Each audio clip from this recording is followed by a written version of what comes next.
Hello hello hello hello. Patna से sir आज फिर से मैं लाइव हूं आप लोगों के सामने। अभी जस्ट मैं 2 मिनट पहले उतरा हूं, मतलब समझो कि मैं रूम में आया हूं और सीधा आपके सामने हूं। ठीक है, बारिश भी उतनी ही ज्यादा हो रही है, लेकिन सर आके कपड़ा खोला और दूसरा कपड़ा मैंने पहना और आप लोगों के सामने। संजोग ऐसा है कि देखिए 5 से 7 मिनट का लेट हुआ, लेकिन आप लोगों की सेवा में कर पा रहा हूं। हमको सबसे ज्यादा बुरा लगता है अगर मैं क्लास आज नहीं ले पाता तो। आते हैं सर यहां क्वेश्चन नंबर 1 पे, सीधी बात, नो बकवास। क्वेश्चन नंबर 1 हमारा क्या कहता है सर, गौर फरमाइएगा। आज हम लोग पीएच के बारे में डिस्कस करेंगे। तो पीएच के बारे में डिस्कस करें उससे पहले हम लोग कुछ थ्योरी पढ़ लेते हैं। ठीक है, पीएच के बारे में आज हम पूरा का पूरा डिस्कशन करेंगे कि मामला पीएच का आखिर है क्या। ठीक है, ये पीएच का, पीओएच का, ये सब क्वेश्चन खूब पूछ रहा है। हम पहले थोड़ा सा थ्योरी आप लोगों को डिस्कस कर दें कि थ्योरी क्या है। जैसे सर आप पढ़े होंगे जल का, ध्यान दीजिएगा सर, जल का आयनन, जल का आयनाइजेशन ऑफ वाटर, ये क्या कहता है सर, H2O जो है ये टूट जाएगा H+। एकदम आराम से सीखिएगा सर, इसमें कोई पूरा टॉपिक है हम आपको पढ़ा दे रहे हैं। ये टूट जाएगा H+ और OH- में, ध्यान दीजिएगा। H2O टूट जाएगा H+ और OH- में। H2O टूटेगा किस में, H+ और OH- में। अब ध्यान दीजिएगा, अगर ये H2O टूटेगा H+ और OH- में, तो एक होता है पावर ऑफ हाइड्रोजन, जिसको हम पीएच कहते हैं। पीएच को कहते हैं पावर ऑफ हाइड्रोजन, जो कि सर हाइड्रोजन कौन देता है, अम्ल देता है, तो कहते हैं ये अम्लीयता को बताता है। और एक होता है सर पीओएच, ये बताता है power of hydroxide ion, hydroxide ion. तो ये बताता है सर अम्लीयता को, और ये बताता है सर क्षारीयता को। और सर अगर आप थोड़ा सा फॉर्मूला नहीं जानते हैं तो जान लीजिए, लॉग का फॉर्मूला अगर आप नहीं जानते हैं, log 10⁻⁻1 होता है पहला फॉर्मूला। दूसरा फॉर्मूला आप अगर नहीं जानते हैं, आप लोग एडवांस मैथ पढ़े होंगे, log m × n बराबर होता है log of m plus log of n। और एक तीसरा फॉर्मूला होता है log ये सर आपको जानना चाहिए, ये सब पूछता है तो आपको पढ़ना पड़ेगा। log m बाय n होता है log m minus log n, ध्यान दीजिएगा। log 10 टू द बेस 10 1 होता है, log m into n log m plus log n होता है, log m by n log m minus log n होता है। उम्मीद करते हैं कि आप लोग ये चीज पढ़े होंगे। जल्दी से इसको पहले लिख लीजिए सर, राइट इट डाउन। जल्दी से लिख के सर यस टाइप कर दीजिए। सबको मेरा प्रणाम है सर, सबको नमस्कार है। आप सर जल्दी से लिख लीजिए इसको, right it down, right it down.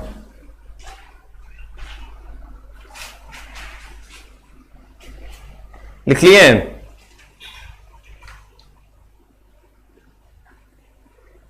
जल्दी से लिख लीजिए।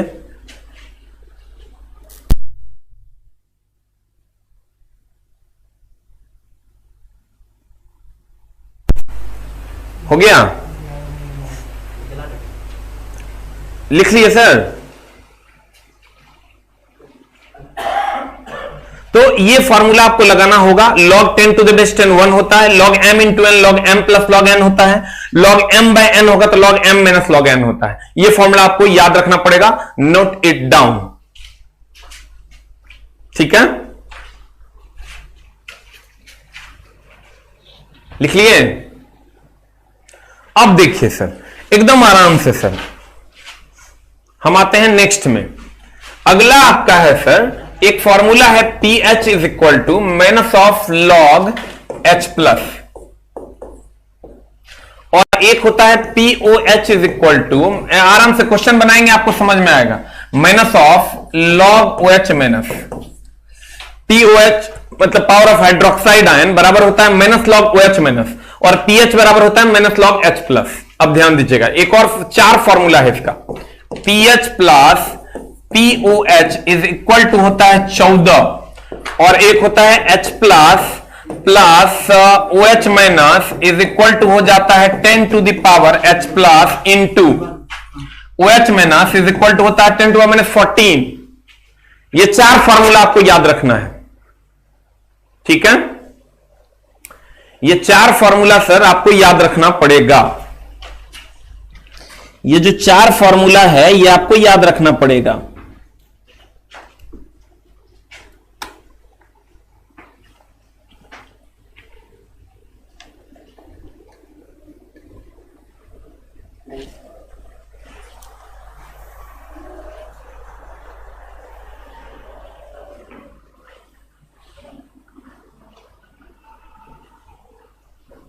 ये जो 4 फॉर्मूला है सर ये आपको याद रखना होगा, ध्यान दीजिएगा।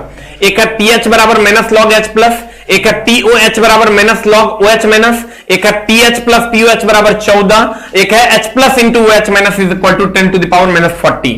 ये आपको याद रखना होगा, ठीक है? लिख लिए होंगे सर, राइट इट डाउन। लिख लिए? अब हम सवाल पे आते हैं सर। आपको देखिए यहां सॉल्व करने का खाली हम बोले हैं, इसके अलावे आपको क्या क्या ध्यान में रखना है? इसके अलावे आपको ध्यान में रखना है log 10 to the base 10 is equal to 1, log m into n बराबर log m plus log n, और log m बाय n बराबर log m minus log n, ठीक है? इसके अलावे ये formula pH is equal to minus log H plus POH बराबर minus log OH minus pH plus POH बराबर 14, H plus into OH minus 14। आप कहिएगा pH क्या है सर? तो pH जो है ना सर ये अम्लीयता को बताता है, और POH की अगर आप बात करो तो ये क्षारीयता को बताता है। pH अम्लीयता को बताता है और POH क्षारीयता को बताता है। जल्दी से लिख लीजिए सर। आप देखिए हम क्वेश्चन बनाते हैं, इसका इतने थ्योरी है, इसी से काम चल जाएगा, आपको किसी के पास थ्योरी अभी पढ़ने की जरूरत नहीं।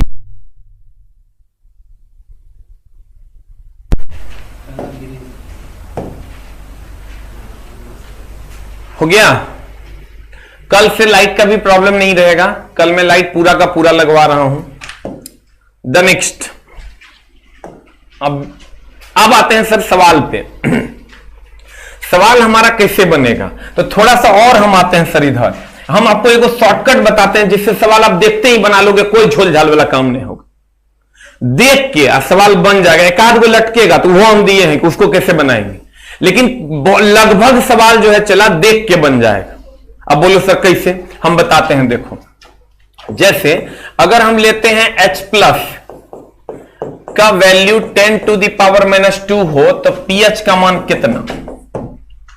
तो सर लगा दीजिए, pH is equal to 10 log of, formula हम पता है सर, यहां देखिए pH is equal to minus of log H plus. ये जो फॉर्मूला है सर ध्यान दीजिएगा, ये फॉर्मूला हम लगाएंगे minus of log H plus का मान है 10 टू पावर -2, यहां क्वेश्चन में दिया हुआ है। अब इसको हम सॉल्व करते हैं, ये हो जाएगा माइनस, तो इसका ऑलरेडी है क्योंकि सर फॉर्मूला आप अगर पढ़े होंगे तो फॉर्मूला क्या है, फॉर्मूला है, ध्यान दीजिएगा, एकदम आराम से सीख लीजिएगा आज सर, आज के बाद आपको दिक्कत नहीं होगा। pH इज इक्वल टू होता है minus of log H plus. आप कहेगा ये कहां से लाए, देखिए हम ये फॉर्मूला यहां लिखे हैं, pH is equal to minus of log H plus. यहां से हमने क्या किया, हमको क्वेश्चन दिया हुआ है H प्लस अगर इतना हो तो pH कितना होगा, तो pH का मान हम रखते हैं माइनस ऑफ, आराम से सीखिएगा सर, झोल की जगह गड़बड़ जाएगा, हम देखते ही क्वेश्चन बना दीजिएगा, इसकी guarantee. Minus of log H plus का मान कितना है, ये हम झूठे कर रहे हैं अभी, 10 टू द पावर -2। अब यहां से pH इज इक्वल टू निकालेंगे माइनस ऑफ, ये log m to the power n के फॉर्म में है, आप पढ़े होंगे log m to the power n अगर होगा, log m to the power log m to the power अगर n होगा तो ये हो जाता है n log m, ठीक है। तो अब यहां से log m to the power n के फॉर्म में है तो ये पीछे आ जाएगा, ये जो n है ये पीछे आ जाएगा, आप लोग log खूब सॉल्व किए होंगे, ये -2 जब पीछे आएगा तो ये हो जाएगा log 10 टू द बेस 10, और तब जब आप इसको देखिए, अभी सब कुछ नहीं करना है, क्वेश्चन ऐसे बन जाएगा, हम आपको जुगाड़ बताते हैं, ये हो जाएगा माइनस ऑफ माइनस, तो ये हो जाएगा माइनस माइनस प्लस 2, और log 10 टू द बेस 10 1 होता है, तो इंटू 1 इज इक्वल टू 2।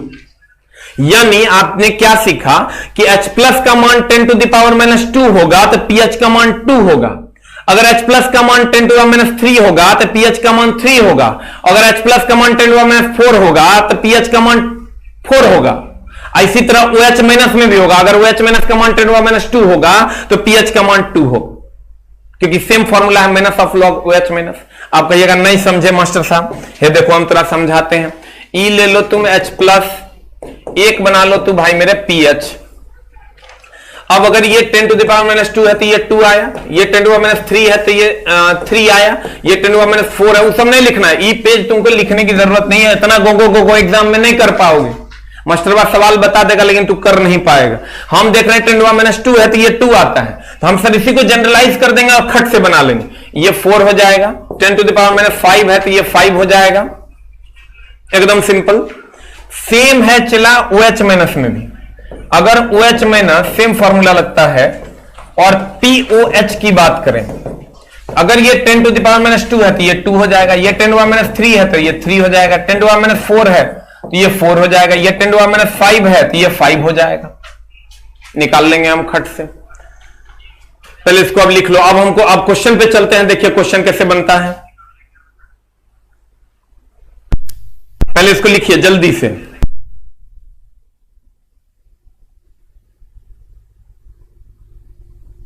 हो गया, एकदम आराम से चला, बी कंफर्टेबल। हमको जैसे pH का मान, इसको कभी कभी क्या करता है ना, इसी को लिख देगा 0.01 लिख देता है इसके बदले में, क्योंकि 10 टू द पावर -2 हो गया तो 1/100 हो गया, इसको 0.01 लिख देता है, इसको 0.001 लिख देगा, इसी को जब आप जाइएगा सर तो इसको लिख देगा 0.001 10 टू द 3 को, इसको 2 को 0 1 1 है, यहां 10 टू द 4 है, 0.0001 हो जाएगा, उस हिसाब से भी लिखता है। अब क्वेश्चन पे चलते हैं, देखिए कैसे खट से बनता है। हो गया, तो फॉर्मूला यहां पर एक और चीज आप कर सकते हैं कि अगर H प्लस का मान दिया हुआ रहे 10 टू द 2 तो ये 2 हो गया, अब यहां से अगर POH कहे निकालने तो एक फॉर्मूला हमने आपको बताया pH प्लस POH बराबर 14।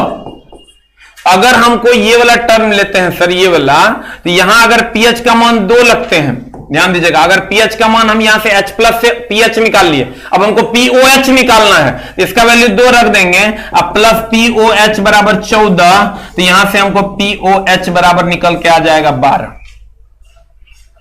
बस तीनों को फॉर्मूला है, आज के बाद इसका थ्योरी नहीं है सर, हम एक बार और समझा देते हैं, आप अच्छे से समझिएगा। इसको अगर लिख लिए हो तो सर हम यस टाइप करेंगे और फिर से हम समझाते हैं। देखिए जल का आयनन क्या है, जल का आयनन है H2O, टूटता है H प्लस OH माइनस में। pH बराबर पावर ऑफ हाइड्रोजन होता है, ये अम्लीयता को बताता है। POH power of hydroxide ion होता है, ये क्षारीयता को बताता है। log 10 to the base n 1 होता है। log m into N log m plus log n होता है। log m by n log m minus log n होता है। एक और फॉर्मूला हम लिख सकते हैं, log m to the power n बराबर n log m होता है। ये तुम एडवांस मैथ में पढ़ा होगा। अब हम जब इसके फॉर्मूले पे चलते हैं तो फॉर्मूला क्या होता है, pH बराबर minus log H plus, POH बराबर minus log OH minus, pH plus POH बराबर 14 और H plus into OH minus बराबर 10 टू द माइनस 14, यही फॉर्मूला होता है। तो अब सर इसका सॉल्यूशन में चलते हैं, तो सॉल्यूशन हम लोग ऐसे करते हैं, लेकिन इसको याद करने की जरूरत नहीं है, सीधा हम लोग यहां आएंगे। अगर 10 टू द पावर ये -2 होगा तो ये 2 होगा, 10 टू पावर -3 होगा तो ये 3 होगा, और अगर H प्लस दिया हुआ है उससे हमको pH पता चल जाएगा। अगर यहां से POH निकालना होगा तो H प्लस से पहले pH निकालेंगे, अब pH का वैल्यू यहां रख देंगे इस समीकरण में, अब तब POH का वैल्यू निकाल लेंगे, you will get the answer. तुम कहेगा नहीं समझे, तो नहीं समझे, देखो हम समझाते हैं सर। क्वेश्चन को बाइलिंगुअल करते हैं सर, देखिए अगर हम कर पाएंगे तो जरूर करेंगे, कोशिश करेंगे कि इंग्लिश वर्ड आपको हम दे दें। अब यहां क्वेश्चन में आइए तो सर देखिए, तो आपका क्वेश्चन क्या कह रहा है, क्वेश्चन आपका कह रहा है, क्वेश्चन आपका कह रहा है 0.01, ध्यान दीजिएगा एकदम आराम से चला, 0.01 MHCl घोल का pH क्या होगा, यानी ये 0.01 MHCl है, इसका मतलब ये H प्लस का मान दे दिया है तुमको, H प्लस बराबर 0.01, ध्यान देना, H प्लस बराबर दे दिया है आपको 0.001। इसको हम क्या लिख सकते हैं, चूंकि H प्लस एसिड है तो एसिड में अम्ल हो, H प्लस न होगा, इसको हम क्या लिख सकते हैं, इसको हम लिख सकते हैं 1/1000, 3 गो पॉइंट है, पॉइंट टूटेगा 1/1000, इसको हम लिख सकते हैं 10 टू द पावर -2। अब कह रहा है घोल का pH क्या होगा, तो हमको पता है H प्लस इतना है, तो सॉल्व करने का जरूरत थोड़े है, pH का मान 2 हो जाएगा आंसर, 10 टू द पावर -2 होगा तो 2 हो जाएगा, खत्म कहानी। कहने है नहीं है, इनमें से कोई नहीं, आंसर हो जाएगा। 3 न है रे, अरे 1 2 3 न है तो 10 -3 हो जाएगा, 10 -3 हो जाएगा तो 3 हो जाएगा, तो ये आंसर नहीं होगा तो ये हो जाएगा, एकदम सिंपल है। 0.001 ये एसिड है, एसिड है मतलब ये H प्लस का मान हुआ, H प्लस का मान 0.001 है, तो यहां से निकाल लिए 10 -3 हुआ, तो ये 10 -3 होगा तो क्या हो जाएगा, 10 -3 होगा तो pH का मान 3 हो जाएगा, 10 -4 होता तो pH का मान 4 हो जाता, 10 -6 होता तो pH का मान 6 हो जाता। ठीक है सर, अगर आप लेट से जुड़ेंगे तो आपको एक टॉपिक कंप्लीट आप मिस कीजिएगा, क्योंकि शुरू का पहला टॉपिक हम ये रखते हैं कि पूरा का पूरा हम थ्योरी आपको दे सकें, इसलिए उसको प्रॉपरली ध्यान रखिए सर, ना तो मामला गड़बड़ाएगा, एगो टॉपिक आपका छूटेगा। हो गया। अब देखो अगला क्वेश्चन में चलते हैं, 2 को रखते हैं पेंडिंग में, 2 तनी उल्टा क्वेश्चन है, देखो 3 नंबर कहता है निम्नलिखित घोलों में pH की गणना करें, निम्नलिखित घोलों में दो हम बताएंगे सर, pH की गणना करें यदि इसमें हाइड्रोजन आयन की सांद्रता इतनी है, कितनी है सर, H प्लस की जो सांद्रता है 1 × 10 टू द पावर -7 मीटर है, m है, तो इसका मतलब ये सीधा सीधा 10 टू पावर -7 है, और 10 टू पावर -7 अगर H प्लस का मान है सर, H प्लस का मान अगर 10 टू द पावर -7 है, तो सर pH मांग रहा है, तो pH मांग रहा है तो 7 हो जाएगा। अगर यहां से मान लो POH मांगता तो pH प्लस POH बराबर कहते 14, और यहां से इसका वैल्यू 7 रख देते हैं, plus POH is equal to 14, आप POH इज इक्वल टू हो जाता 7 - 7 बराबर 7, आंसर जे मांगता वो रख देते हैं हम, you will get the answer. उससे भी नहीं होता, ये H plus into 10 to power -7 है तो ऑब्वियसली ये 7 होगा, खत्म है कहानी। 10 टू पावर -6 होता तो 6 हो जाता, 10 टू पावर -8 होता तो 8 हो जाता, नहीं हो जाता। और जब pH मालूम हो जाएगा तो समीकरण लगा देंगे, POH निकाल लेंगे, जल्दी सॉल्यूशन लिख लो, सॉल्यूशन की लिखना तो क्वेश्चन देखते हैं टूट पड़ेगा, 10 टू पावर -7 तो 7, राइट इट डाउन।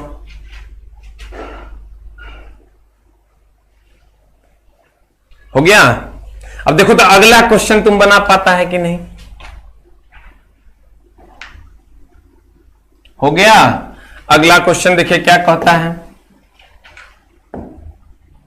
अगला कहता है सर निम्नलिखित घोलों में पीएच की गणना करें यदि इनमें हाइड्रोजन आयन की सांद्रता इतनी है। देखो कितना आप तो टूट पड़ेगा इस क्वेश्चन पे। H प्लस का मान 10 to the power -9 है। कह रहा है पीएच का मान की होगा, हमने बताएंगे, तू ही बता की होगा। -9 है तो 9 होगा, खत्म कहानी। You will get the answer. होगा चला लेकिन जो लेट आएगा ये टॉपिक गया ऊपर, ये डेली होगा।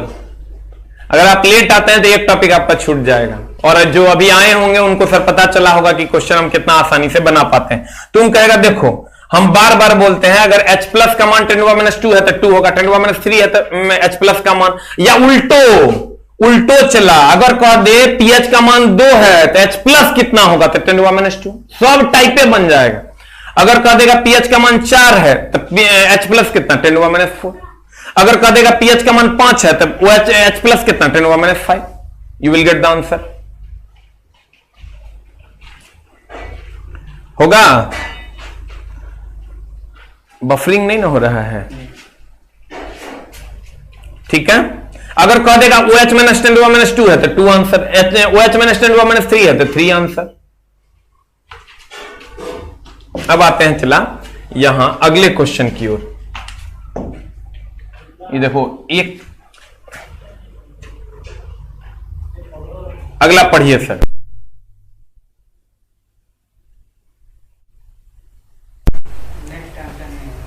अब देखो अत्यधिक अम्लीय मिश्रण का पीएच मान डैश होता है। कुछ लोग कहेंगे ये तो सर उस दिन था, इसलिए आज हम 22 को क्वेश्चन लेके आए। हम नहीं थे, चला दिल्ली से अभी किए हैं, हम क्वेश्चन देख नहीं पाए तो क्वेश्चन 2 रिपीट हो गया।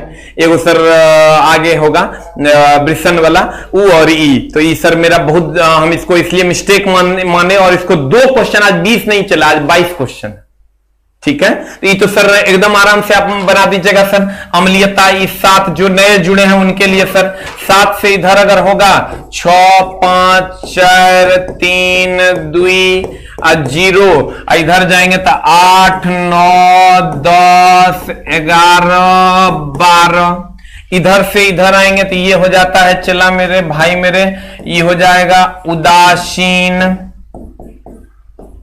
इधर आएंगे तो इधर से इधर जाएंगे, जो इधर जाएंगे अम्लीयता बढ़ेगा, अम्लीयता बढ़ेगा।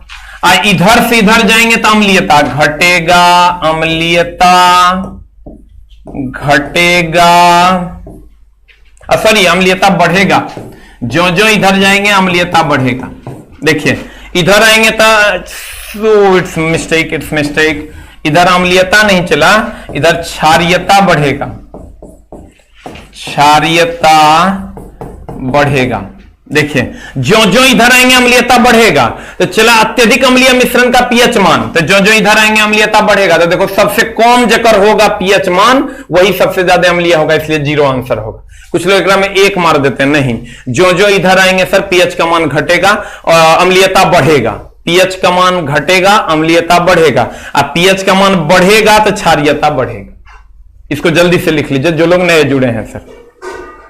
आंसर हो जाएगा 0, क्योंकि इधर आने पर अम्लीयता बढ़ रहा है तो सबसे कम क्या है तो 0 आंसर। अब एक सवाल जो आपका सर पीछे हमने छोड़ा है 2 नंबर, वो थोड़ा सा उल्टा है, उसको भी हम लोग देखेंगे। हो गया,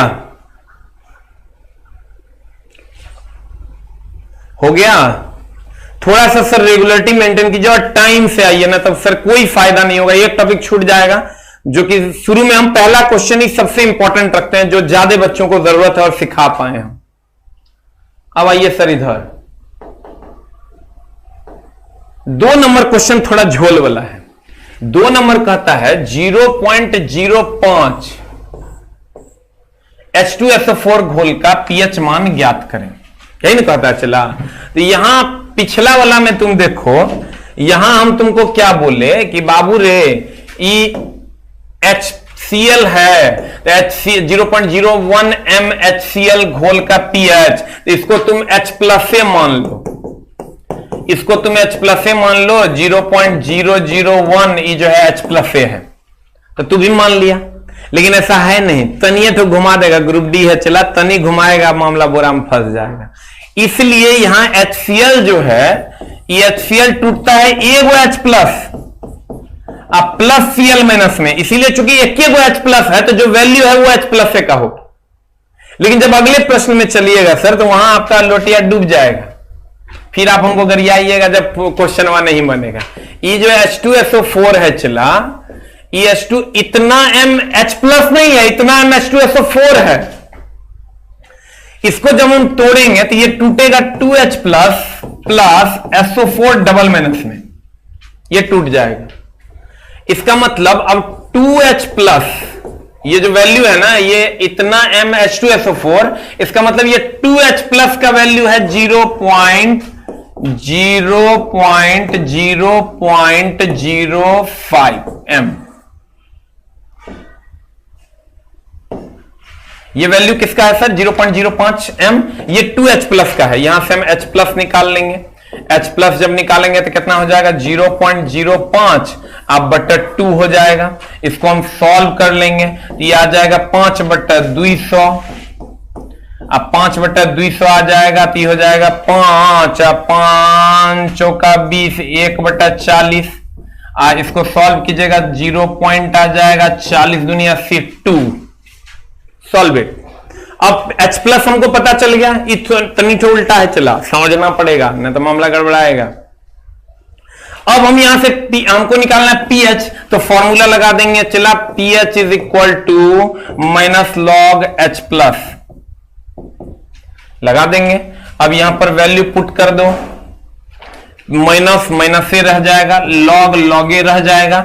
और H प्लस का वैल्यू कितना है? तो H प्लस का वैल्यू है चला, इसको हम तोड़ देते हैं तो ये आ जाएगा 2/10 हो जाएगा, 2 × 10⁻⁻1 हो जाएगा। ये 2/10 कर देंगे, पॉइंट उड़ा के 2 × 10⁻⁻1, ये हो जाएगा 2 × 10⁻⁻1। अब इसको सॉल्व कर लो अगर तुम्हारा एडवांस मैथ बढ़िया है तो, और नहीं है तो मामला जब बोरा में चला रही। एडवांसो मैथ पढ़ना है ना तो मामला गड़बड़ाएगा तुम लोग का। एडवांस मैथ पे ध्यान दो, यहां एडवांस मैथ में ये सब पढ़ना है, हमरा ने गरियाना। अब यहां से pH करना है, समझ। एक बाद हमारा काम यही खत्म था, यही। इसके बाद सब मैथ का कमाल है। अब यहां से फॉर्मूला पुट करोगे तो माइनस माइनस से रह जाएगा, और इसका वैल्यू लाओगे तो log m × n log m plus log n होता है, हो जाएगा log 2 प्लस log 10⁻⁻1। ये सब पढ़ना पड़ेगा, ग्रुप डी का सवाल है, जाके बनाओ तब पता चलेगा। अब भागोगे ना तो भागते रह जाओगे, तब फिर लेबर में काम करना कहीं अजब बोरा में। माइनस ऑफ log 2 का वैल्यू होता है 0.301, अब प्लस ये -1 log 10 हो जाएगा तो ये हो जाएगा -1। देखना हमरो कैलकुलेशन गड़बड़े है। और यहां से इसको सॉल्व कर लो, pH इज इक्वल टू हो जाएगा, ये हो जाएगा माइनस अंदर जाएगा, ये प्लस माइनस माइनस हो जाएगा तो ये हो जाएगा 1 - 301। सॉल्व करना चला, हमारा कैलकुलेशन बहुत गंदा है। और देख लेना आंसर कितना आता है। आंसर 1 - 301 लाओगे तो इनमें से कोई नहीं आंसर आ जाएगा। ठीक है, कैलकुलेशन हमरो गंदा है, तुम लोग चेक कर लेना। देखो हम फिर से समझा देते हैं। अगर हम पिछले क्वेश्चन पे चले चला, तो पिछला क्वेश्चन तुम्हारा की कह रहा था, पहले इसको लिख लो, पहले इसको लिख लो, पहले इसको लिखो। देखो हम समझाते हैं। H2SO4 ये 2H plus SO4 double minus में टूटा। 2H प्लस का वैल्यू है इतना, तो H प्लस का वैल्यू यहां से निकाल लिए। H प्लस का वैल्यू निकाले तो इतना आया 0.2, इसको हम लिख सकते हैं 2 × 10⁻⁻1। अब यहां pH निकालना है तो माइनस लॉग H प्लस होता है, H प्लस का वैल्यू रख दिया, इसको सॉल्व कर दिया। नहीं आता सॉल्व करना तो मारेंगे कान के नीचे। एडवांस मैथ पढ़, हमरा ने गरियाना, ये तो और एडवांस मैथ है। हो गया, हो गया, जल्दी से लिख। समीकरण चला इतने हैं।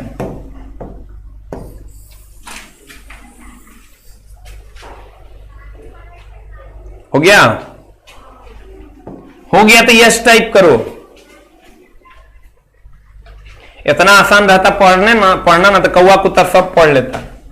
बॉल कैसे मतलब तब लिखाते हैं पीएच स्केल का खोज कौन किया था? सोरेनसन। वाह वाह सर, बड़ी बढ़िया लग रहा है। पीएच क्या बताता है सर? अम्लीयता या क्षारीयता? सर सट सट हमको समझ में आ रहा है। अगला से होता की सत्वर अजब बोरा में ये सब बार बार आएगा, हम आगे फिर लाएंगे तब बुझाएगा पूरा, आना तो मामला गड़बड़ाएगा। हो गया? अब चला देखो, एकदम सिंपल है। ये फिर से हम समझा देते हैं सब क्वेश्चन। हम मेरा बस चल रहा दिन भर हम रिवीजन करवा देते रहे 15 का।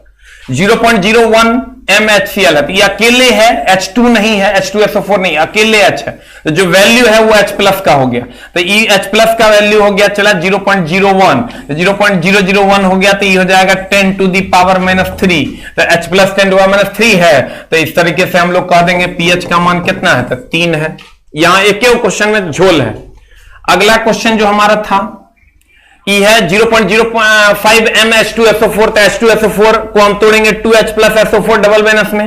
ये 2H प्लस का वैल्यू है 0.05 जो कि क्वेश्चन में दिया हुआ है। जो तोड़ के और जो होगा वही वो H प्लस का वैल्यू होगा। और यहां से हम इसको सॉल्व कर लिए तो सर इतना आया H प्लस का मान। अब पीएच का मान माइनस लॉग H प्लस होता है, H प्लस का मान यहां रख दिया। अब लॉग को सॉल्व कर लेंगे, you will get the answer. खत्म कहानी। अगला सवाल जो है हमारा, निम्नलिखित घोलों में पीएच की गणना करें यदि इनके हाइड्रोजन आयन की सांद्रता इतना है 10 to the power -7 है, एक गुना है तो एक तो कोई वैल्यू नहीं है, 10 to the power -7 है तो 7 आंसर हो जाएगा, जो कि हम तुमको जुगाड़ बताए हैं एग्जाम हॉल में। एक आध को ही इस टाइप से फंसेगा जो 2 नंबर है। निम्नलिखित घोलों में पीएच की गणना करें यदि इनमें हाइड्रोजन आयन की सांद्रता 10 to the power -9 है, 10 to the power -9 है तो 9 होगा आंसर। खत्म कहानी।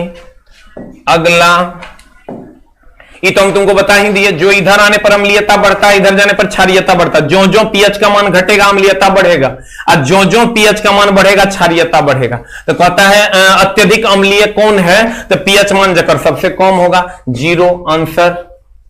अगला में चलते हैं अब sir. The next one is, पहला नंबर से जो हम सेटिंग करते हैं, चला पहला सेटिंग मेरा वो बहुत ज्यादा इंपॉर्टेंट है, इसलिए टाइम पे आपको हर हाल में आना होगा। एक चालक में प्रवाहित विद्युत धारा और विभवांतर के बीच क्या संबंध होता है?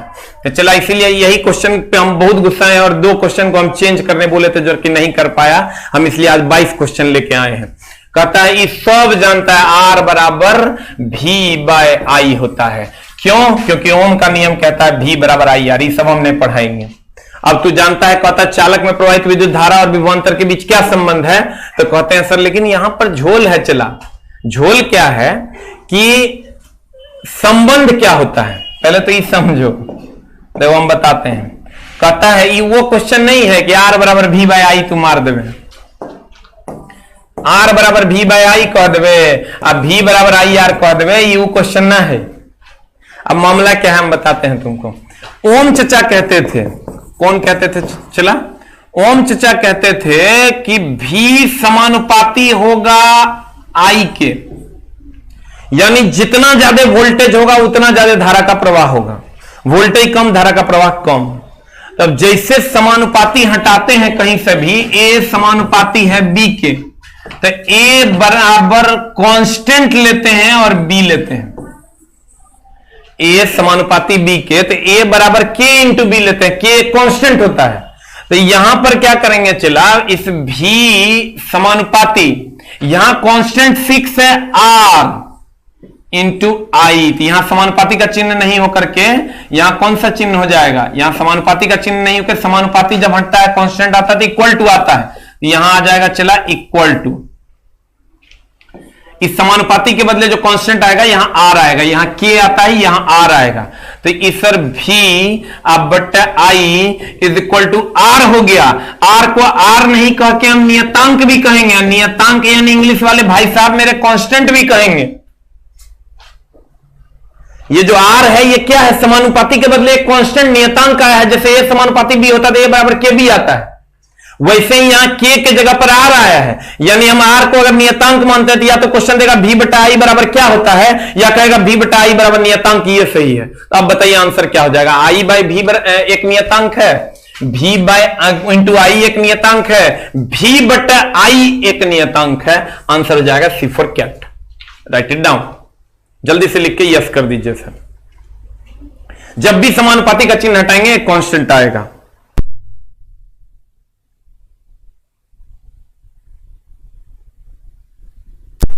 जब भी समानुपाती का चिन्ह हटाएंगे चला एक कांस्टेंट आएगा।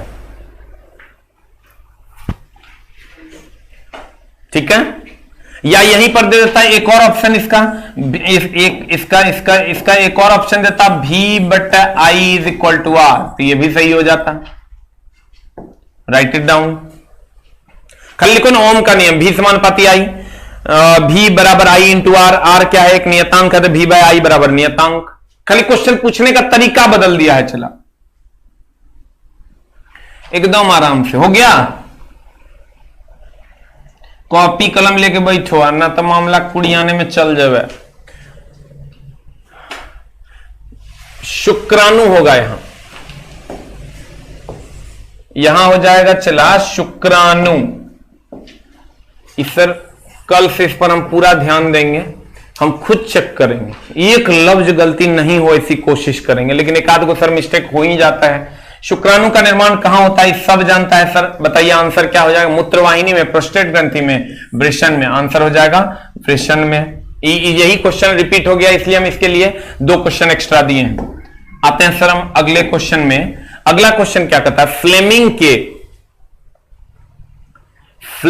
के दाएं हाथ के नियम में अंगूठा किसको दर्शाता है। हम थोड़ा चला एक बात बताते हैं। देखो, फ्लेमिंग ने 2 नियम दिया, पहले भी इसका क्वेश्चन आ चुका था। देखो हम यही बोले तुमको, सीडी जो सारा सेट देख रहा होगा उसको हम पहले बताए थे। फ्लेमिंग का दाएं हाथ का नियम किसके लिए था, जनरेटर के लिए, क्योंकि दाएं हाथ से राइट हैंड से जनरेटर चलता है, इसलिए दाएं हाथ का नियम किसके लिए, जनरेटर के लिए, और बाएं हाथ का नियम मोटर के लिए होता है। पहले, इससे पहले हम एक क्वेश्चन डाले थे, और तब अब इसको देखो क्या करते हैं। एगो है चला फ्लेमिंग के दाएं हाथ का नियम, दायां बोले तो राइट हैंड रूल, और एक है फ्लेमिंग का left hand rule. Left hand rule बोले तो भाई मेरे बाएं हाथ का नियम, जिसको हम कहते हैं लेफ्ट हैंड रूल। एकदम आराम से, बी कंफर्टेबल। फ्लेमिंग का 2 रूल है, एक राइट हैंड रूल है, एक लेफ्ट हैंड रूल है। ठीक है, अब राइट हैंड रूल जो है ये जनरेटर के लिए है, क्योंकि राइट हैंड से जनरेटर ऐसे ऐसे स्टार्ट होता है, लेफ्ट हैंड से कभी ऐसे ऐसे करता है क्या। और राइट हैंड रूल जो है सॉरी बाएं हाथ का नियम, ये मोटर के लिए। ठीक है, अब यहां चला मामला क्या फंसता है, ध्यान से समझना। ये कौन चैप्टर का है ये मामला, एकदम आराम से, न कभी नहीं भूलेगा, इसकी गारंटी है। ये करंट चैप्टर का है, विद्युत धारा का है। ये विद्युत धारा चैप्टर के मामला है। ठीक है, इसमें 3 चीजें होती है। क्या क्या होती है सर, पहले तो इसको लिख लीजिए। इसमें 3 चीजें क्या क्या होती है, 3 उंगलियां यूज करते हैं हम लोग, ये तीनों, चाहे वो लेफ्ट हैंड रूल हो या राइट हैंड रूल हो, ये 3 उंगलियां, ये जो देख रहे हो ना, कभी नहीं भूलोगे, इसकी गारंटी है। ये 3 उंगली, 1 2 3, इसको अंगूठा कहते हैं, तो सब जानता है, इस पर कोई चर्चा नहीं। इसको पहली उंगली कहते हैं, ये पहली उंगली है, या इसको हम तर्जनी भी कहते हैं। इसको पहली उंगली या तर्जनी, पहली उंगली या तर्जनी, पहली उंगली या तर्जनी, पहली उंगली या तर्जनी। इसको चला मध्यमा कहते हैं, मध्यमा या दूसरी उंगली, मध्यमा या दूसरी उंगली, मध्यमा या दूसरी उंगली, इसको कहते हैं चला अंगूठा। क्या कहते हैं इसको, अंगूठा। ये पहली उंगली या तर्जनी, ये दूसरी उंगली या मध्यमा, ये दूसरी उंगली या मध्यमा, अंगूठा, तर्जनी या पहली उंगली, मध्यमा या दूसरी उंगली। अब देखो यही 3 उंगलियों का इन्होंने यूज किया, चाहे लेफ्ट हैंड रूल हो कि राइट हैंड रूल हो। अब इन्होंने क्या कहा, पहले तो इसको लिख लो। फ्लेमिंग के 2, दाएं हाथ का नियम जनरेटर के लिए, बाएं हाथ का नियम मोटर के लिए। इन दोनों में इन्होंने क्या कहा, इन्होंने कहा चला कि अंगूठा और एक हमने क्या कहा सर, तर्जनी, फर्स्ट फिंगर कह सकते हैं इंग्लिश वाले, प्रथम उंगली। और एक होता है द्वितीय उंगली, या यूं कहें इसको हम कहते हैं चला तर्जनी, या इसको हम कहते हैं मध्यमा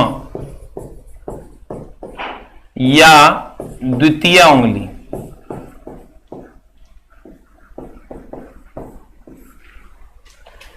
अब तीनों अलग अलग चीजें दर्शाता है, ठीक है। अंगूठा, तीन चीजें हैं तुम्हारे पास, एक है बल, दूसरा है धारा या ईएमएफ। चूंकि जिधर इलेक्ट्रोमोटिव फोर्स की दिशा होगी उधरे सर आपका धारा का प्रवाह होगा। और तीसरा है चला बल बोल दो या गति बोल दो, क्योंकि जिधर बल लगेगा मोटर में उधरे गति होगा, जनरेटर में उधरे गति होगा, जिधर धारा का प्रवाह होगा उधरे ईएमएफ होगा। और एक है चला चुंबकीय क्षेत्र। खाली ध्यान से देखना, अभी बड़ा भारी लग रहा होगा, अब भारी लगना भी चाहिए सर। फ्लेमिंग चचा इस पर कितना मेहनत किया है। जिधर सर मोटर या जनरेटर में जिधर बल लगाओगे उधर गति होगा, जिधर बल लगाओगे उधर गति होगा, जिधर बल लगाओगे उधर गति होगा। धारा की बात करें तो धारा जो है वो जिधर धारा का प्रवाह होगा वही ईएमएफ की दिशा होगी, इलेक्ट्रोमोटिव फोर्स। एक होता है चुंबकीय क्षेत्र। अब हमको ये बताओ चला, ये जो तीनों उंगली है, यही तीन को हमको डिसाइड करना कौन किसको दिखाता है। ये तीनों उंगली में सबसे ज्यादा बलशाली कौन है भाई? सबसे ज्यादा बलशाली कौन है? अंगूठा। तो ये बल की दिशा को दिखाएगा, और जिधर बल लगता है उधरे गति होता है। तो चलो अंगूठा के बारे में पता चल गया कि ये जो है अंगूठा, ये हमको बल या गति के बारे में बताएगा, एकदम सिंपल। अब बच गया तर्जनी और मध्यमा। तो चला ये चैप्टर का मेन हेडिंग है करंट। तो करंट मेन अगर है तो बीच में ना बैठेगा, यानी यहां ये देखो दूगो इधर और दूगो इधर, तो बीच में यही ना हुआ। ये जो तर्जनी है, मध्यमा है, ये धारा की दिशा को बताएगा, क्योंकि चैप्टर का हेडिंग है धारा। तो सर हम ये कहें कि मध्यमा जो है ये धारा या ईएमएफ को दिखाएगा। तो बच गया तर्जनी या प्रथम उंगली, तो ये चुंबकीय क्षेत्र को दिखाएगा, एकदम सिंपल चुंबकीय। चला इतना आसान नहीं है पढ़ना, तुम जान लो करोड़ों फॉर्म गिरा है और लाखों में नौकरियां हैं, तुमको बहुत ज्यादा स्ट्रगल करने की जरूरत है। हम फिर से बताते हैं, फ्लेमिंग ने दो रूल दिया, दाएं हाथ का नियम, बाएं हाथ का नियम। दाएं हाथ का नियम जनरेटर के लिए है, ऐसे ऐसे स्टार्ट करते हैं जनरेटर, जनरेटर कभी ऐसे ऐसे स्टार्ट नहीं करते, राइट हैंड रूल। अब मोटर के लिए बाएं हाथ का नियम। अब अगर हमारे पास तीन चीजें हैं, एक अंगूठा है, इन्होंने तीन उंगलियों का यूज किया, एक अंगूठा, दूसरा तर्जनी, तीसरा मध्यमा। अंगूठा, तर्जनी, मध्यमा, याद कैसे रहेगा? सबसे जल्दी बलशाली है अंगूठा, तो अंगूठा बल की दिशा को दिखाएगा, और जिधर बल लगता है उधर गति होता है, इसीलिए अंगूठा बल और गति की दिशा को दिखाएगा। तर्जनी या प्रथम उंगली, मध्यमा की अगर हम बात करें, इस चैप्टर का मेन हेडिंग है करंट, तो भैया ये जो मध्यमा है ये बीच में है, मेन हेडिंग बीच में रहेगा। ये मध्यमा जो है ये धारा या ईएमएफ की दिशा को दिखाएगा, ये मध्यमा धारा और ईएमएफ की दिशा को दिखाता है। तर्जनी और प्रथम उंगली तब एक को बच गया चुंबकीय क्षेत्र, उसको दिखाता है। ये बल को बल को बल को बल को बल को बल को बल बल बल बल जिधर होगा उधर गति होगा। इस चैप्टर का मेन हेडिंग है धारा, तो ये धारा बीच वाला धारा को दिखाएगा, तो ये बच गया चुंबकीय क्षेत्र को दिखाएगा। खत्म है कहानी। बल बल बल बल बल बल बल बल बल बल बल, मेन हेडिंग धारा, बीच वाला धारा, ये चुंबकीय क्षेत्र। बल बल बल बल धारा, चुंबकीय क्षेत्र। बल बल, जिधर बल उधरे गति, बल गति बल गति बल गति, धारा ईएमएफ, धारा ईएमएफ, धारा ईएमएफ, चुंबकीय क्षेत्र, चुंबकीय क्षेत्र, चुंबकीय क्षेत्र, चुंबकीय क्षेत्र, चुंबकीय क्षेत्र, बल बल बल गति, धारा ईएमएफ, चुंबकीय क्षेत्र। अब कुछ जल्दी से लिख लो, अब फिर हम बतियाते हैं। ये दोनों में यही दिखाता है।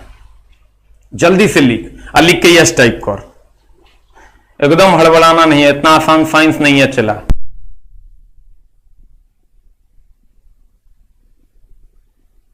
हो गया।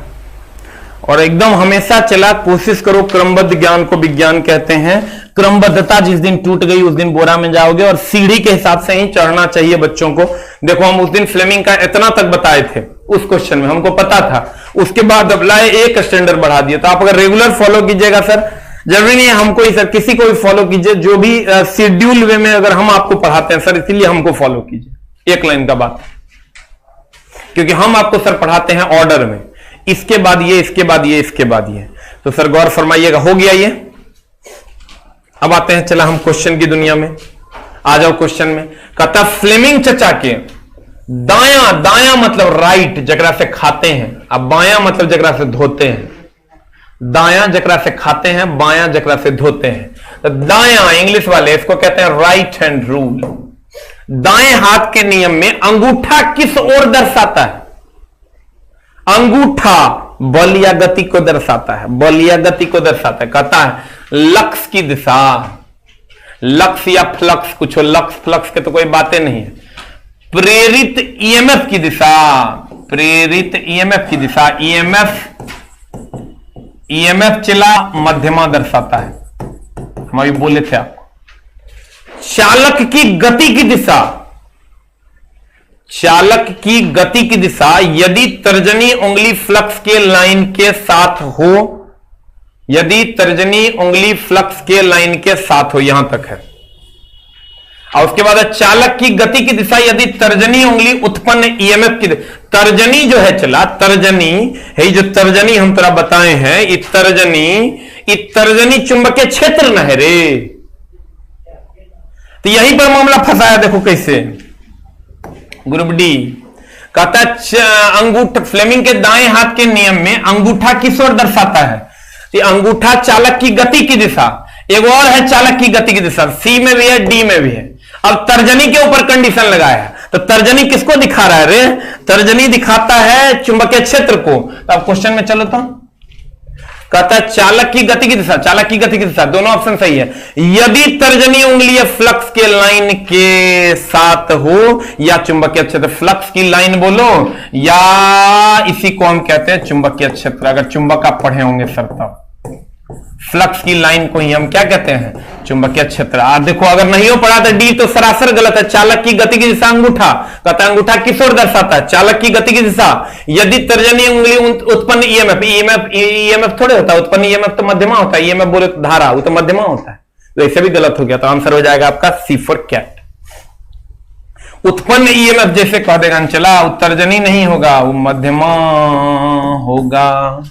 राइट इट डाउन, लिख लिए। अब आते हैं चला अगले प्रश्न की ओर। कहता है 300 वाट के एक इलेक्ट्रिक, देखो चला इसमें कोई डाउट मत खाना, डाउट खाने वाला बातें नहीं है। करना क्या, करना क्या है, ये लिख लिए होंगे, जो नहीं लिखे हैं लिख लीजिए जल्दी से, लिख लिए एकदम आराम से। चला अब तेरा इसमें डाउट क्या होता है, जब भी तुमको यूनिट निकालने का है ना, या किलोवाट आवर निकालने को है, या ऊर्जा निकालने को है, देखो क्या क्या कह सकता है, एकदम हम डाउट तुम्हारा क्लियर करते हैं। यूनिट कहे, किलोवाट आवर कहे, ऊर्जा कहे, इसका फॉर्मूला होता है VIT बटा 1000, या V voltage, I current, T time, या V इंटू आई बराबर P इंटू T बटा 1000। हम एगो नया बनाए हैं, सबको गुना, एग्जाम हॉल में उतना समझ में आता है की करना है। एग्जाम हॉल में सब नहीं बुझाता, भी क्या है, आई क्या है, टी क्या है, पी क्या है, टी क्या है, लड़का छोड़ देता। तो कुछ मत करो, यूनिट निकालने वाला सवाल है ना, खाली ध्यान में रखना कि समय घंटा में होना चाहिए, समय घंटा में होना चाहिए। सबको गुना कर दो, 1000 से भाग दे दो आंसर, उतना झोल झाल नहीं करना है। अनजब बोरा भी वोल्टेज करंट टाइम बटा 1000, पावर इंटू टाइम बटा 1000, ये सब नहीं करना है, एग्जाम हॉल में नहीं बुझाएगा। सबको गुना करके 1000 से भाग देना, एक गिलास पानी देना, सबको गुना कर देना, 1000 से भाग देना, जल्दी से निकाल दो। ये तीनों में से कुछ भी पूछेगा, जल्दी लिख दो।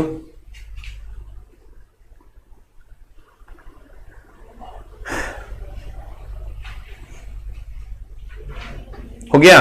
बहुत सारे लोग चला मार्केट में हल्ला कर रहे हैं कि सर गए थे वो दिल्ली बिकने के लिए, नहीं चला, ऐसा कुछ नहीं है, ठीक है। मेरे दोस्त का तबीयत खराब था, उसी सिलसिले में मैं गया था चला।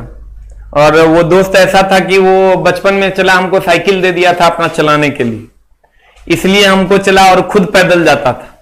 वो एहसान उसका चुकाने गए थे हम, पैसा नहीं था लेकिन फिर भी फ्लाइट से उड़ गए, जो होगा देखा जाएगा। लेकिन पूरा मार्केट में जो है हल्ला है, और लड़का भी मैसेज करता है कि सर जो है ना बिक गए। अरे चला वो शख्स बना नहीं जो एसके झा को खरीद ले, पैदा नहीं हुआ है वो शख्स, इसके लिए टेंशन एकदम नहीं लेना है। चला हम कह दिए तो एग्जाम तक साथ निभाएंगे तो साथ निभाएंगे। किसी भी न्यूमेरिकल का सिलेबस है, सुबह में लाइव आते हैं 9 से 10 न्यूमेरिकल, आप पढ़ते होंगे तो समझ में आ रहा होगा थोड़ा सा। लेकिन सर कंटिन्यूटी आपको मेंटेन कीजिए, ऐसा नहीं है कि हलवा हम परोस रहे हैं, हलवा आपको दे देंगे आप खा लीजिएगा, ऐसा कुछ नहीं होना है। अब आते हैं सर, हमको क्या कह रहा है कि कितना यूनिट, हम क्या करेंगे, चलो हमको यूनिट निकालना है तो हम क्या बोले तुमको, कुछ नहीं करना, सबको गुना करके 1000 से भाग दे दो। 300 वाट है ना, चला 300 गुना, पंखा प्रतिदिन 8 घंटा था, 8 घंटा में ये उपयोग क्या था, 1 दिन में तो गुना 1, पंखे द्वारा प्रयुक्त यूनिट अब बटा 1000 की है हमरा नहीं पता है, बस काट खोट देना है और you will get the answer. ई गेलो। अगर मोर देन 1 इंस्ट्रूमेंट होगा तो जोड़ते रहना है, मोर देन 1 इंस्ट्रूमेंट होगा तो पहला वाला को गुना करना, फिर दूसरा जोड़, दूसरा वाला का सब चीज गुना करना प्लस तीसरा वाला का, लेकिन ऐसा देता नहीं है। अब यहां से कर दो 8 3 24 बटा 10 इज इक्वल टू 2.4, आंसर केने है 2.4 इज द आंसर। जल्दी लिख,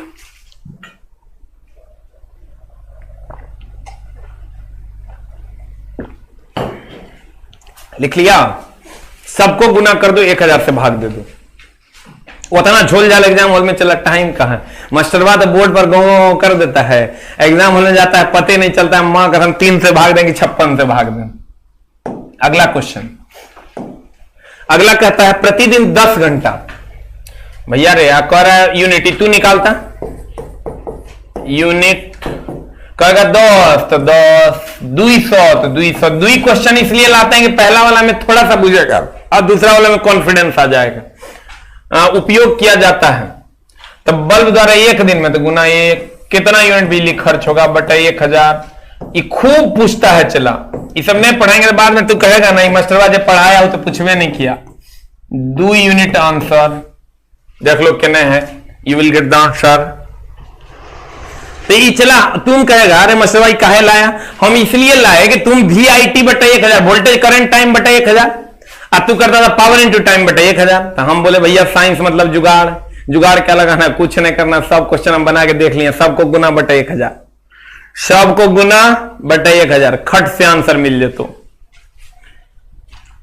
सर एग्जाम हॉल में ना हम, मेरा मानना है कि मास्टरवा वैसे पढ़ाए कि क्वेश्चन, अब तुम कहेगा अपना बड़ा तारीफ कर दे, तारीफ हमको करना अपना अच्छा लगता है, चला तुम लोग तो करवे करता तनी अपने से कर लेते हैं, और उसी के लिए चला हमेशा काम करते हैं कि तुम मेरा तारीफ कैसे करेगा, हमको तारीफ सुनना बड़ा अच्छा लगता है। एक हाइड्रोजन एटम में कितने, ये तो सब जानता है, 1 1 होता है तो न्यूट्रॉन की संख्या 1 - 1 इज इक्वल टू 0 होगा।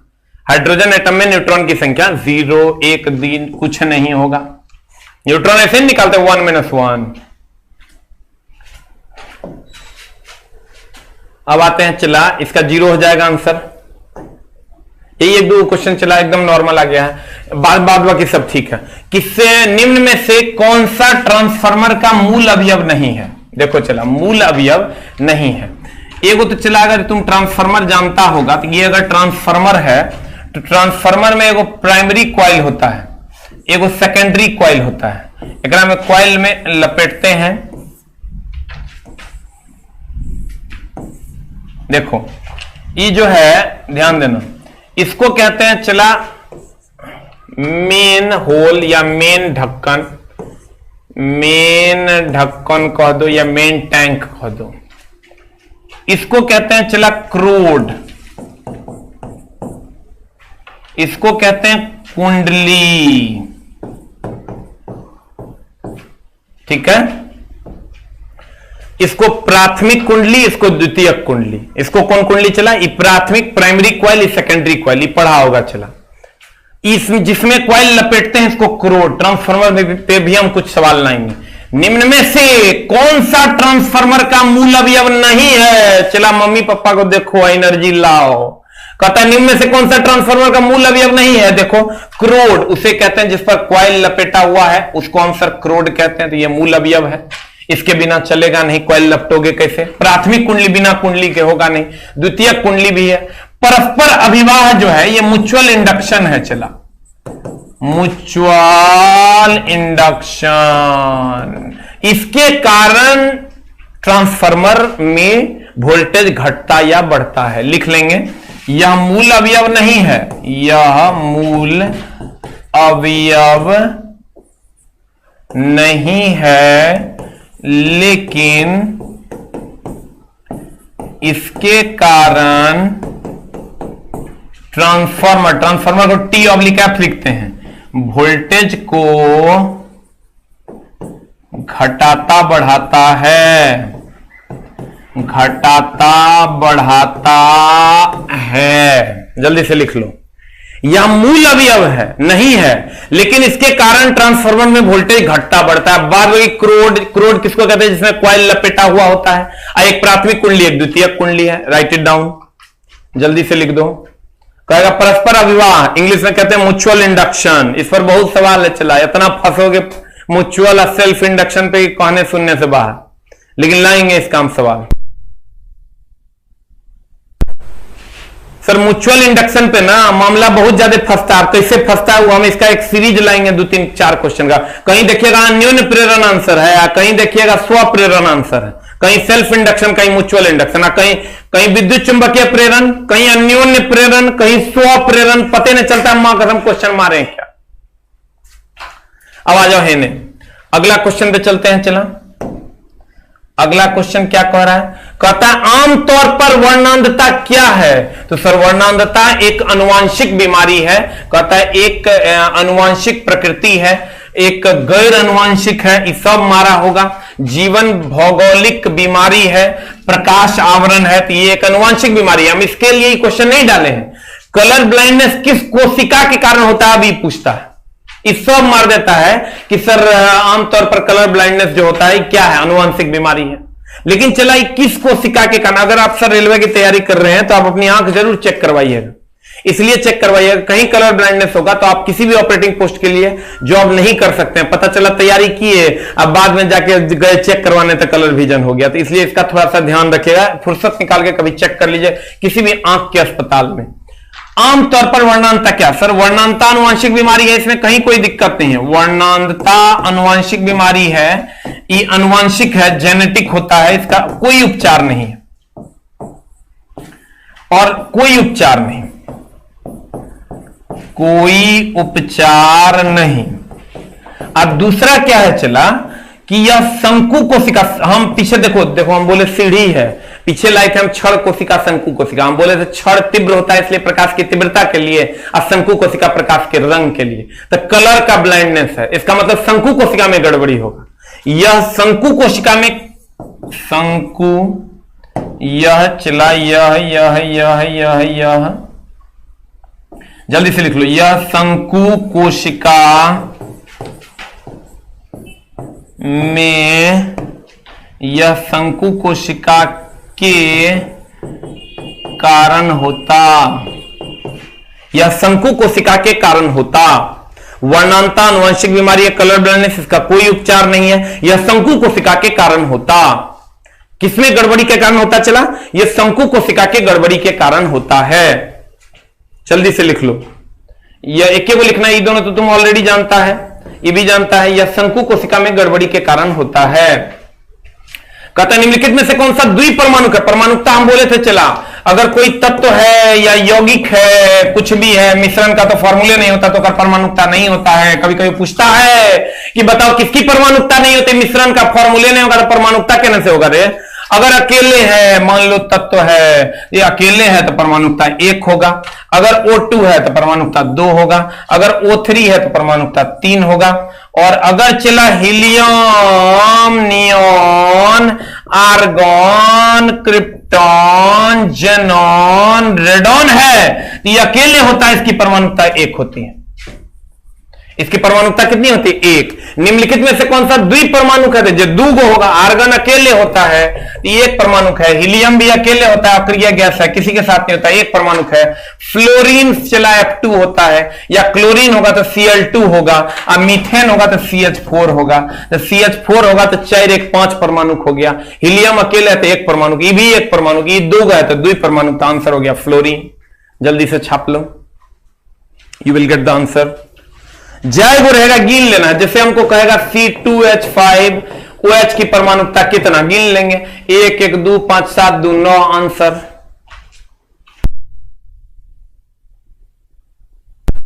हो गया। खाली गिन लेना है, चला गिन लोगे परमाणुकता पता चल जाएगा, एकदम simple. The next one is, लिख लिए एकदम आराम से। चला हम लिखने का इसलिए टाइम देते हैं कि तुमको क्लास वाला अनुभव हो, ना तो तू चला बोरा में चल जाए, देख देख के यूट्यूब पर रहने से होने से है घूम रहा है, हमको सब पता है। लड़का भी क्या कर रहा है, तनी है देख लेता, तनी होने देख लेता, तनी होने देख लेता, तोरो रेलवे देख लेगा, अजब बोरा में अब मामला हो जाए तो गड़बड़। देखा देखी नहीं करो, हम बार बार बोलते हैं मैथे पढ़ना है, किसी खास टीचर को फॉलो करो, जैसे जैसे क्लास अगर ला रहे हैं वैसे वैसे आप करते जाइए, आपका काम हो जाएगा। रीजनिंग में पढ़ना तो किसी खास टीचर को 75 जगह हुदुक के ना फुदुक के होने, बड़ी बोरिंग लगा ही सर फलनवा मास्टर, तो की करते मास्टर नाच के देखते ही, वो भोजपुरी फिल्म के हीरो है ही। चला एकदम ही गलत बात है। पढ़ना का मतलब होता है चला तपस्या, त्याग, जो तेरा करना होगा, हर हाल में तेरा बैठना होगा। तो इतना आसान नहीं है नौकरी लेना, सबको वाकुता तब नौकरी ले लेते। पढ़ने का एक लाइन का मतलब है चला त्याग, तपस्या, पेशेंस, ये पढ़ने का एक नाम है जो तुमको करना पड़ेगा। तो कनी है ने अब फुदक के तनी होने, तनी इमरान हाशमी के गाना तो तनी सलमान खान के गाना करते रहो तो ठीक है बात है। 3-4 महीना बाद दुनिया तोरा से हिसाब लेगी क्या मामला है। हम तो चला इसलिए तोरा जगाते हैं कि हम खुद कोई फालतू बातें, सीधा क्वेश्चन पे आओ। लोहे में जंग का रंग होता है कैसा? सर ये लाल भूरे रंग का होता है और इसका सूत्र होता है, कभी कभी आप पूछता है लोहा में जंग जो लगता है उसका फॉर्मूला क्या होता है, Fe3O4, जल्दी से लिखो। लाल भूरे रंग का होता है और इसका फॉर्मूला होता है चला Fe3O4। लोहे में जंग का फॉर्मूला होता है Fe3O4 और यह लाल भूरे रंग का होता है। लिखे, आंसर मिला लेना। द नेक्स्ट वन इज, कहता है प्रोटीन डैश का, सर सब जगह प्रोटीन पाया जाता है, चाहे एंटीबॉडी में, कोशिका में, एंजाइम में, सब जगह। इसमें अधिकतर लड़का एंटीबॉडी मारता है जो कि गलत है, सब जगह प्रोटीन पाया जाता है। The right answer is, protein ही एक ऐसा चीज है सर जो सब जगह पाया जाता है। कहता किस तत्व का परमाणु क्रमांक 3 है? ये तो सब बना देगा चला। बोरोन, बोरोन बोले तो B5 होता है। बेरिलियम, बेरिलियम Be4 होता है। लिथियम Li3 होता है। सोडियम Na11 होता है। ये क्वेश्चन कभी नहीं आता अगर आज मैं दिल्ली से ना आता। आंसर किस तत्व की परमाणु क्रमांक 3 है? तो 3 है, क्या कर 3 है चला, लिथियम आंसर हो जाएगा। पूछा है क्वेश्चन लेकिन मैं नहीं देता क्योंकि मेरा मानना है कि एटॉमिक नंबर थोड़ा याद होना चाहिए, और नहीं याद है तो एकदम गड़बड़ बात।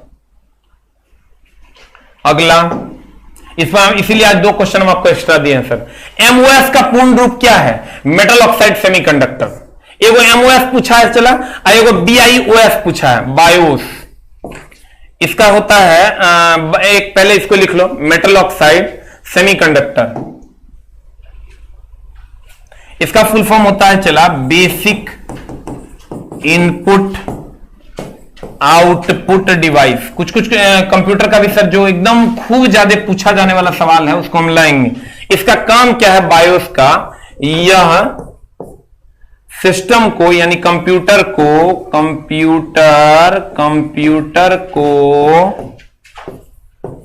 प्रारंभ करता है, स्टार्ट करता है। 6 बार क्वेश्चन पूछा है चला, 6 से 7 बार लगातार एक क्वेश्चन पूछा है। बायोस क्या करता है? यह कंप्यूटर को प्रारंभ करता है। IMOS हो गया मेटल ऑक्साइड सेमीकंडक्टर, अर्धचालक है ये। हो गया। लास्ट का 2 क्वेश्चन भी हम सर सेट किए 22 को आज। यह कंप्यूटर को प्रारंभ करता है। अगला क्वेश्चन, जर्मेनियम का प्रयोग चला रही, ये दुए को पूछता है, एगो पूछेगा सिलिकॉन, एगो पूछेगा जर्मेनियम। ये दोनों क्या है? अर्धचालक है। तो चला ये अर्धचालक है। और जितना भी धातु है वो चला चालक है। अपवाद है कर मात्र एगो, एकेगो ऐसा है चला जो कुचालक है। कौन कुचालक है? ऐसा कौन धातु है जो कुचालक है? तो अपवाद में चला हो गलो, अपवाद शीशा। और धातु जितना है, और धातु चला कुचालक है। और अपवाद हो गया इसका ग्रेफाइट। ग्रेफाइट क्या है? सुचालक। इसे सब क्वेश्चन आपका बन जाएगा। सिलिकॉन और जर्मेनियम अर्धचालक है, न चालक न कुचालक। धातु चालक होता है और धातु कुचालक होता है, अपवाद है इसका ग्रेफाइट। जल्दी से लिख। मेरा मानना है चला अभी जो मास्टर फालतू के बात बोर्ड पर करेगा वो जूता खाने वाला काम करेगा। एक लाइन का बात, सीधा कैरियर का बात करो, या तो यहां डूबेगा या उठेगा। अब बच्चा भी एक लाइन अगर 1 मिनट बर्बाद करता तो जूता खाने वाला काम करता है। 1 को मिनट अगर तू बर्बाद करता, उठ के नहीं बैठा है, अगर तू बैठल नहीं और लिख नहीं रहा ना तो तेरा से बड़ा धूर्त कोई नहीं। जल्दी उठ, छोटा कहेंगे। अर्धचालक सिलिकॉन और जर्मेनियम। धातु जितना चालक अपवाद में हो गया शीशा, और धातु कुचालक अपवाद में हो गया ग्रेफाइट। अब आते हैं चला अगले क्वेश्चन की ओर। ईच साइड लिख लिए होंगे आप लोग, लिख लिया ना? जल्दी से लिख, लिखना है, हमारा टाइम जाएगा 10 मिनट तो जाएगा। आओ महतो जी के दलान मत बनाओ, एकदम देख रहे हैं पता चला। कहता विद्युत बल्ब का सूत्र यानी फिलामेंट आमतौर पर टंगस्टन का क्यों होता है? देखो चला तुमको क्या क्या पूछेगा। एगो पूछेगा प्रतिरोध, एगो पूछेगा चला गलनांक। प्रतिरोध और गलनांक। प्रतिरोध अगर पूछेगा टंगस्टन का, ये चला उच्च होता है, गलनांक भी उच्च होता है, जल्दी गलता नहीं है। इतने पूछेगा 3 दूनी 6 क्वेश्चन। और एक पूछेगा चला तुरा नाइक्रोम का। नाइक्रोम का प्रतिरोध उच्च होता है और गलनांक भी उच्च होता है। और एक चला तुरा पूछ देगा फ्यूज का, तो फ्यूज का प्रतिरोध उच्च होता है और गलनांक निम्न होता है, तब नौकर तार जल्दी गल जाता है। तो देखो ओवरऑल क्या हुआ, टंगस्टन नाइक्रोम फ्यूज, यही 3 को पूछेगा। प्रतिरोध सबका उच्च होता है, गलनांक भी सबका उच्च होता है, खाली फ्यूज के तार का गलनांक निम्न होगा, तब ना जल्दी गलेगा, शॉर्ट सर्किट होने से बचाएगा। इसको स्टेबल के फॉर्म में याद करो कि टंगस्टन नाइक्रोम फ्यूज प्रतिरोध सबका उच्च होता है, गलनांक सबका निम्न उच्च होता है, खाली फ्यूज के तार का गलनांक निम्न होता है। आप क्वेश्चन बना दो, बन जाएगा। कहता विद्युतीय बल्ब के सूत्र, पहले इसको लिख जल्दी चला। तू चला हमरा भरोसे साइंस छोड़ दे तो और काम हम कर देंगे, पैसा नहीं ले रहे हैं चला इस बात का तरफ से। लेकिन कंडीशन से एक बात है, क्रमबद्ध ज्ञान को विज्ञान कहते हैं, वो तरह हर हाल में मेंटेन करना होगा। हम बार बार कहते हैं जेकरा पढ़ना है पढ़, लेकिन रेगुलरिटी मेंटेन कर। हो गया? हो गया? हमको एक शिक्षक फोन किए कि पहली बार सर देखे हैं एक ऐसा टीचर जो पढ़ा के अपना सब्सक्राइबर और व्यूज बढ़ा लिया। न तो चला नाच गा के और नौटंकी करके भी लोग सब्सक्राइबर और व्यू बढ़ा रहे। मेरा मानना हम पढ़ा के बढ़ाएंगे, अच्छा पढ़ाएंगे चला तो वही तेरी जरूरत है। नहीं बढ़ेगा तो नहीं बढ़ेगा, लेकिन सर झूठ मूठ का झोल झाल वाला काम नहीं करना है, ध्यान देना। टंगस्टन नाइक्रोम और फ्यूज सबका प्रतिरोध उच्च होगा, गलनांक सबका उच्च होगा, खाली सर फ्यूज का गलनांक निम्न होगा क्योंकि वो जल्दी गलेगा। What is the answer?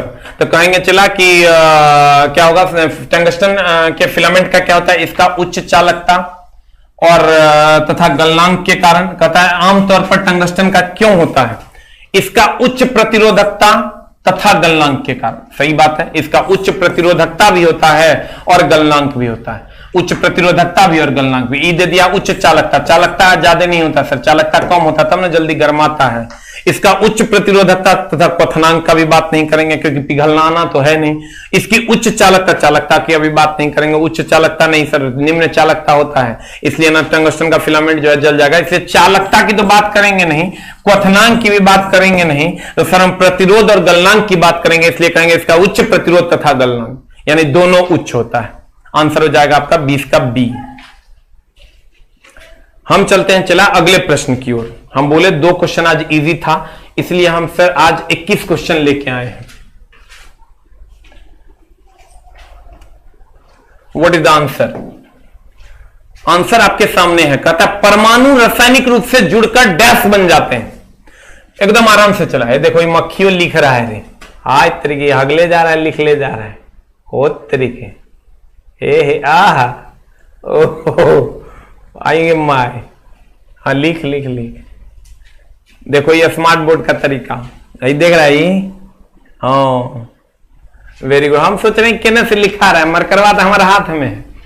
कहता है परमाणु रासायनिक रूप से जुड़कर, अरे दुष्ट मक्खी उड़, जुड़कर डैश बन जाते हैं।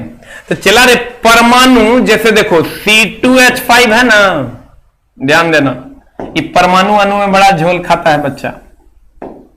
चला C2H5 है ना, अगर ये वो है यहां कहेगा तुमको परमाणु, तो परमाणु गिनेंगे 5 और 2 7। अगर कहेगा चला अणु, तो अणु ये अकेले है C2H5 तो 1। यही अगर 2C2H5 होता तो परमाणु कितना 5 और 2 7, तब 2 से गुना कर देते हैं, कहते 14। अणु कहता तो चला 2 गो, अणु 2 गो सीख लो। अगर कहता 3C2H5 तो कहते 5 और 2 7, 7 और 2 3 21। अणु कहता तो 3 गो है तो 3। पहले एक लिख जल्दी से।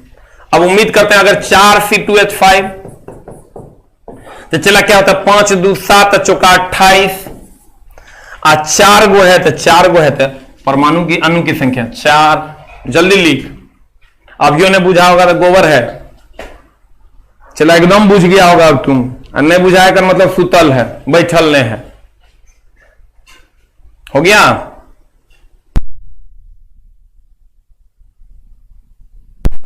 हो गया? परमाणु रासायनिक रूप से जुड़कर क्या बनाते हैं? तो तुम गौर से देखो, इस सब परमाणु जो है 5 और 2 7 गो परमाणु, 5 और 2 7 गो परमाणु है। 7 गो परमाणु मिलके एक गो अणु बनाया। तो परमाणु आपस में मिल जाते हैं 7 गो और एक गो अणु का निर्माण करते हैं, अर्थात परमाणु अणु का निर्माण करते हैं, परमाणु तत्व का निर्माण करते हैं। परमाणु तो खुद एक तत्व है, हाइड्रोजन परमाणु है तो वो खुद एक तत्व है। तत्व और मिश्र धातु तो होगा नहीं। तो परमाणु रासायनिक रूप से जुड़कर, ए कार्बन का परमाणु हाइड्रोजन का परमाणु आपस में जुड़ गया तो अणु का निर्माण किया। आंसर हो जाएगा ए। लिख लिया? चला अब क्वेश्चन नंबर 22 पे चलते हैं। कहता है एक ही तत्व के विभिन्न तत्वों के परमाणु मिलकर, एक ही तत्व या विभिन्न तत्वों के परमाणु मिलकर, वही सेम क्वेश्चन है, खाली पूछने का तरीका बदल दिया है। खाली देखो तुम पिछला क्वेश्चन क्या कह रहा था। कहता है परमाणु रासायनिक रूप से जुड़कर, ये परमाणु रासायनिक रूप से जब जुड़ता है तो अणु का निर्माण करता है। एगो कार्बन एगो हाइड्रोजन का, 2 गो कार्बन 5 गो हाइड्रोजन जुड़ा परमाणु, तो अणु का निर्माण, एगो अणु C2H5 बनाया। अब सेम क्वेश्चन का पूछने का तरीका देखो क्या किया। कहता है एक ही तत्व या विभिन्न तत्व, या तो हाइड्रोजन हाइड्रोजन परमाणु जुड़ के एगो H2 अणु का निर्माण किया। ये हो गया चला परमाणु, ये हो गया चला अणु। या तो एक ही तत्व का हाइड्रोजन हाइड्रोजन, या विभिन्न, विभिन्न मतलब एगो H 2 गो H प्लस एगो और ई बना दिया H2O। कहता है एक ही तत्व, एक ही तत्व या विभिन्न तत्व, विभिन्न तत्व, एगो H एगो के परमाणु, के परमाणु मिलकर, मिलकर डैश बनाते हैं तो अणु बनाते हैं। आंसर सेम क्वेश्चन ने है, यानी कहने का मतलब परमाणु अणु का निर्माण करता है। एक लाइन के बाद खाली पूछने का तरीका बदल गया। ये अभी हम आए हैं, चला तब रास्ते से बोल के सेट करवाए। ग्रुप डी का ओरिजिनल क्वेश्चन है, परमाणु आपस में मिलकर अणु का निर्माण करता है। एक लाइन के बाद उसी को पूछा, एक ही तत्व या विभिन्न तत्व, एक ही तत्व या विभिन्न तत्व के परमाणु मिलकर क्या बनाते हैं? तो अणु का निर्माण करते हैं। ठीक है? अब देखो चला हम फिर से एक बार रिवीजन कर देते हैं तुम्हारा। इधर आते हैं, ये क्या है? परमाणु रासायनिक रूप से किसका निर्माण करते हैं? चला अणु का निर्माण करते हैं। Revision must be important. हम मेरा बस चले तो हम 10 बार एक के बात को बोले। विद्युतीय बल्ब की बात करें, सब टंगस्टन नाइक्रोम फ्यूज, सबका प्रतिरोध उच्च होता है, सबका गलनांक भी उच्च होता है, खाली फ्यूज के तार का गलनांक निम्न होता है। जर्मेनियम और सिलिकॉन तुम्हारा अर्धचालक है। मोस metal oxide semiconductor, BIOS basic input output device. किसी तत्व का परमाणु क्रमांक, ये तो सब बना देगा लिथियम। प्रोटीन सब में होता है, ऐसा कोई नहीं सर जिसमें यूनिवर्सल। तो लोहे में जंग, ये लाल भूरे रंग का होता है। इसका फॉर्मूला याद रखना Fe3O4, फॉर्मूला याद रखना। चला Fe3O4, फॉर्मूला याद रखना Fe3O4। अगला, निम्नलिखित में से कौन सा द्विपरमाणुक है? चला द्विपरमाणुकता कैसे बात करेंगे? अकेले है तो एक परमाणु का, 2 गो है तो द्विपरमाणु का, 3 गो है तो 3 परमाणु का, ये सब अकेले होता है आखिरी से एक परमाणु है। यहां 2 5 7 एक 8 एक 9 है तो 9 परमाणु है। अब देख लो F2 है तो द्विपरमाणुक हो गया आंसर। आमतौर पर वर्णांतता क्या है? वर्णांतता आनुवंशिक बीमारी है, शंकु कोशिका की कमी के कारण होता है, शंकु कोशिका में गड़बड़ी के कारण होता है। अगला, निम्न में से कौन सा ट्रांसफार्मर का मूल अवयव नहीं है? परस्पर अभिवाह जो है ना, इसके कारण वोल्टेज घटता बढ़ता है, यह मूल अवयव नहीं है। बाद बाकी क्रोड जिस पर कॉइल लपेटते हैं उसको क्रोड, अब प्राथमिक और द्वितीय कुंडली ये मूल अवयव है। एक हाइड्रोजन एटम में कितने न्यूट्रॉन? कोई न्यूट्रॉन नहीं होता, सब जानता है H11 होता है। ये तो सर सबको गुना करके 1000 से भाग दे देना यूनिट निकालने के लिए, सेम क्वेश्चन है, सबको गुना करके 1000 से भाग दे देना दोनों क्वेश्चन। फ्लेमिंग का दायां बायां हाथ का नियम, ये सबसे ज्यादा पावरफुल होता है। ये अंगूठा है, ये बल या गति की दिशा, ये मध्यमा है सर, ये धारा की दिशा को दिखाएगा, ये चुंबकीय क्षेत्र को दिखाएगा। इतने तो करना है। अगला, शुक्राणु ये सब जानता है सर विषण में। एक चालक से प्रवाहित विद्युत धारा हम बोले थे V समानुपाती होता है I के, यहां समानुपाती का चिन्ह हटाएंगे तो कांस्टेंट आएगा R इंटू I, ये हो जाएगा V बटा I is equal to R, ये हो जाएगा नियतांक। चला, एक लाइन के बाद बिना रिवीजन के ना आज तक कोई एग्जाम कोई नहीं निकाल पाया है, तुम जान लो। अत्यधिक अम्लीय मिश्रण सबसे कम जो होगा 0, 0 नहीं रहता तो 1 आंसर मारते हैं। निम्नलिखित में pH निकालना है, 10⁻9 होगा तो 9 हो जाएगा, एकदम सिंपल है। इसमें pH का मान निकालना है, 10⁻7 है तो 7 हो जाएगा। हम बताए थे जो लोग लेट से जुड़े हैं, टाइम से जुड़िए ना, तो पहला ही सेटिंग मेरा एकदम 100% वाला रहता है। ये 0.05 है तो इसको तोड़ देंगे H2SO4 में, ये 2H प्लस में टूट जाएगा। अगला अगला अगला रे अगला, ये 0.001 है तो 10⁻³ हो जाएगा तो 3 हो जाएगा आंसर। क्लियर है जनाब? अब फिर एक बार रिवीजन डालते हैं हम 6 सेट का, संडे को अपलोड करते हैं 6 सेट को फिर से 20 छक्का 120 क्वेश्चन 1 घंटा में सर खाली हर रफ पार से ऊपर कर देते हैं रिवीजन, और उसको अपलोड करते हैं संडे को, उसको भी देखना ना भूलें, ताकि 6 सेट बराबर 1 सेट हो जाए आपका। लेकिन वो कब होगा? जब आप टाइम से जुड़िएगा और क्रमबद्ध ज्ञान लीजिएगा। ठीक है, चला, बहुत थके हुए थे लेकिन फिर भी हम आप लोगों की सेवा अगर कर पाए तो नमस्कार है सर। तो मिलते हैं हम लोग सर अगले। ये चला ग्रुप डी के लिए खाली नहीं है, ये ग्रुप डी एंड एनटीपीसी दोनों के लिए है। अरे दुष्ट रे दुष्ट, तोरा question number group D standard खाली लगता है। ये ग्रुप डी या एनटीपीसी दोनों है, mix combo. Group D NTPC ने धरती पर जितना साइंस के परीक्षा देवे 100 क्वेश्चन बदल जाते। चला, क्वेश्चन का स्टैंडर्ड थोड़ा ग्रुप डी वाला बल कैसे, मतलब न्यूटन पढ़ा वही रे, पीएच स्केल के खोज सोरेनसन किया था पगला। ग्रुप डी का जो टफ क्वेश्चन है और एनटीपीसी का जो टफ क्वेश्चन है वो पूरा ठीक है। तो ये सब दिमाग में नहीं लगाना ऐसे, और ग्रुप डी बार बार कहते हैं, चटा सॉल्व है कंप्लीट। इससे टफ क्वेश्चन पूछेगा रे, तभी प्रीवियस ईयर भाई पलट ना थोड़ा पता चल जातो। ठीक है, और सर बहुत बहुत धन्यवाद कि आप लोग जुड़ते हैं, इसके लिए बहुत बहुत धन्यवाद। नमस्कार, मिलते हैं कल सुबह 9 बजे न्यूमेरिकल की क्लास में। Thank you very much.